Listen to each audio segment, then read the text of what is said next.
The Omoluabis, or the Omoluabi people, whom we call the Yoruba people, they have a concept and a saying wherein they say, Ibi ori dani si, ibe la gbe, which literally translates as that you need to remain where you were born, or you need to stay wherever you were created.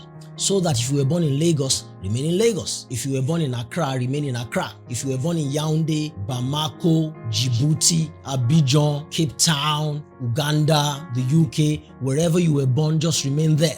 But that doesn't make any sense. I mean, never go to another place, never visit, never take up appointments, never relocate. That does not seem to make sense, and it doesn't. The wisdom that the Omoluabis lend us with that concept is that for all of us, there is a place that the universe has designed for us to be per time. I say this in reference to my guest, Stephen Unduku, a man who's not only traveled some of the most beautiful and exotic locations on the face of the earth, but if he wanted, he could have started to scheme about how to remain behind or to relocate some of those places. But according to his testimony, he knows that he needs to be situated in Lagos, Nigeria at this point.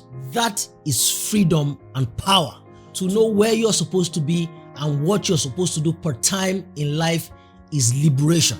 I say this now mindful of the fact that a lot of our people in Nigeria and even other parts of Africa are emigrating to other parts of the world. And there's no problem with that. As I'm speaking to you right now, I am in the United States of America. There is no place that is bad and there is no place that is good. Really, when we think about it, yes, there are basic amenities and basic structures of life that you need. But even in some of the places that we think are some of the worst places, people thrive, yeah?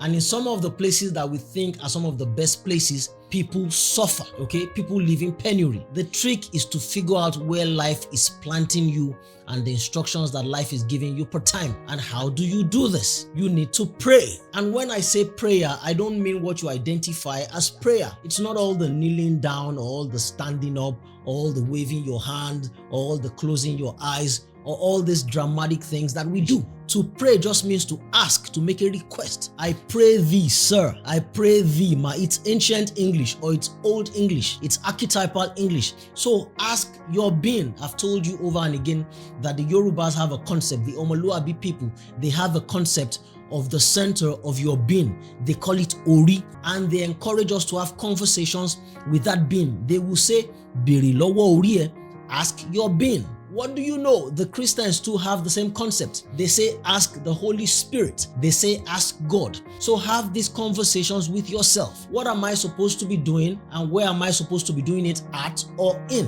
And then you will begin to get answers. And of course, you won't hear audible voices. If you pray and you hear audible voices, well, you are on your own. Things will just begin to align for you, and you will begin to find the compulsion to move in a certain direction.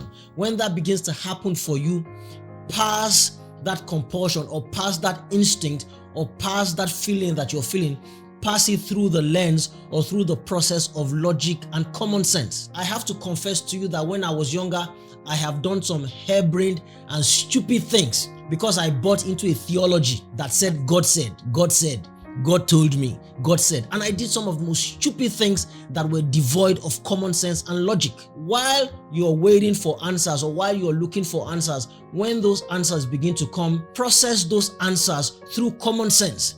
Does this thing make sense? If it doesn't make sense, then think about it again. Don't rush out and do instinctive things just because they told you that your spirit will speak to you, or something will speak to you, and then you must do what that thing said. If you believe that, then you must believe that there are evil spirits as well. So when is it the good spirit telling you, or when is it the evil spirit telling you? So how do you know which voice is speaking to you? How do you decipher? How do you make the differentiation? Don't go down that rabbit hole.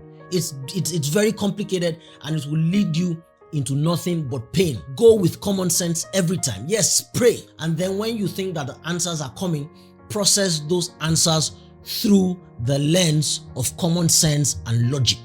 Ask your being, Bere lowo ori e, and then follow your own path in life. Whether remain in Lagos, whether move to Canada, whether vice versa, you have a USP. You have a unique spirit point of life. Discover your own. Again, as the Omoluabi say, ohun tó bá kẹ́hìndé, o lè mọ bàtáyé. What works for one twin may not work for the other twin. In fact, again they say, òjò tó rọ̀ séwúro, òun náà ló rọ̀ sí rèké o.